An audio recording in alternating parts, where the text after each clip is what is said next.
Perkenalkan, saya Ahmad Sehu, penyuluh agama Islam non-PNS KUA Kecamatan Randu Tungkal. Assalamualaikum warahmatullahi wabarakatuh. Alhamdulillahilladzi an'ama alaina bi ni'matil iman wal Islam. Asyhadu an la ilaha illallah wahdahu la syarika lahu, dzul jalali wal ikram. وأشهد أن سيدنا ونبينا محمدا عبده ورسوله خير الأنام اللهم صل وسلم على سيدنا وحبيبنا وشفينا وقدوتنا ومولانا محمد صاحب الشرف والاحترام وعلى آله وأصحابه الكرام ومن صار على نهجه إلى يوم الزحام أما بعد. فيا أيها المسلمون أوصيكم ونفسي أولا بتقوى الله.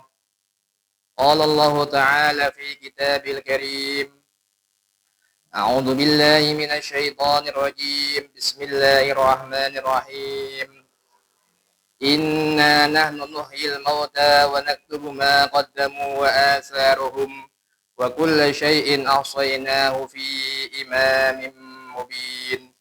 صدق الله العظيم. Kaum muslimin rahimakumullah.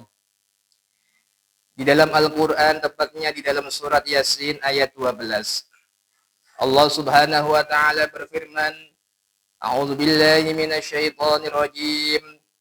Inna nahnu nuhyil mauta wa naktubu ma qaddamu wa atharuhum wa kulla syai'in ahsaynahu fi imamin mubin.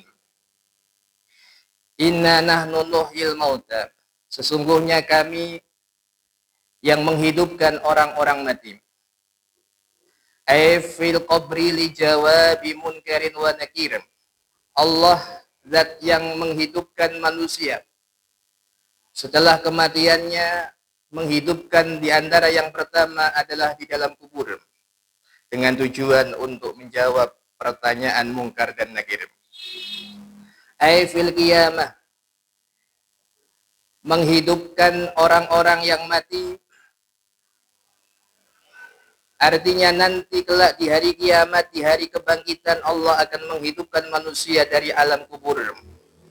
Ketika Allah subhanahu wa ta'ala menyuruh malaikat Israfil untuk meniup sangkakala yang kedua, itulah kebangkitan manusia, kehidupan manusia setelah menjalani kehidupan di alam kubur. Untuk apa Allah membangkitkan manusia nanti di hari kiamat? Untuk mempertanggungjawabkan segala perbuatannya selama hidup di dalam alam dunia. Menghidupkan orang-orang yang mati juga bermakna menghidupkan hati-hati yang mati. Allah mengutus para utusannya, para rasul, para anbiya, kepada manusia-manusia yang tidak beriman kepada Allah, supaya hati yang ingkar menjadi hati yang iman, hati yang keras bisa menjadi lunak. Makna inna nahnu nuhyil mauta, sesungguhnya kamilah yang menghidupkan orang-orang yang mati. Wa naktubu ma qaddamu wa atharuhum, dan kami pula yang mencatat amal-amal mereka dan bekas-bekas perbuatan mereka. Allah mengutus dua malaikat, yaitu kiraman katibin, malaikat raqib dan malaikat atid, yang diberi tugas oleh Allah untuk mencatat segala perbuatan manusia, baik yang baik maupun yang buruk. Wa asaruhum, dan bekas-bekas perbuatan mereka. Apa yang dimaksud dengan bekas-bekas perbuatan mereka? Sahabat Ibnu Abbas menafsiri ayat ini, yaitu khutwatuhum ilal masajid, yaitu langkah-langkah mereka menuju kepada masjid. Setiap kita melaksanakan sholat berjamaah, kita meninggalkan rumah kita menuju rumah Allah, yaitu masjid, maka setiap langkah kita terhitung kebaikan yang bisa meninggikan derajat kita, melebur kesalahan-kesalahan kita. Wa naktubu ma qaddamu wa atharuhum, dan bekas-bekas langkah-langkah mereka ketika menuju masjid guna melaksanakan ibadah sholat berjamaah.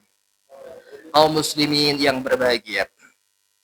Ayat ini turun berkaitan dengan kabilah Ansar, sahabat Ansar, yang mengadu kepada baginda Nabi tentang jauhnya rumah mereka dari masjid. Sehingga mereka ingin membangun rumah yang dekat dengan masjid. Kemudian turun ayat ini yang memberikan gambaran setiap orang yang jauh rumahnya dari masjid, maka pahala yang didapat akan semakin banyak. Maka beruntunglah orang yang rajin berjamaah yang rumahnya jauh dari tempat masjid. Hadirin kaum muslimin rahimakumullah. Dari ayat ini kita bisa memahami orang yang datang dari tempat yang jauh menuju masjid maka pahalanya semakin banyak dibandingkan orang yang dekat rumahnya menuju masjid karena langkahnya lebih sedikit. Wa kulla syai'in ahsaynahu fi imamin mubin.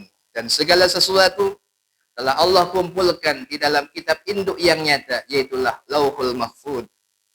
Maka tidak ada yang samar dari pengetahuan Allah. Sedikit apapun, sekecil apapun, dan sesamar apapun tidak luput dari jangkauan Allah Subhanahu wa taala. Barakallahu li wa lakum fil Qur'anil azim wa nafa'ani wa iyyakum bima fihi minal ayati wa zikril hakim. Aqul hadza wa astaghfiruhu innahu wal ghafurur rahim. Wassalamu alaikum warahmatullahi wabarakatuh.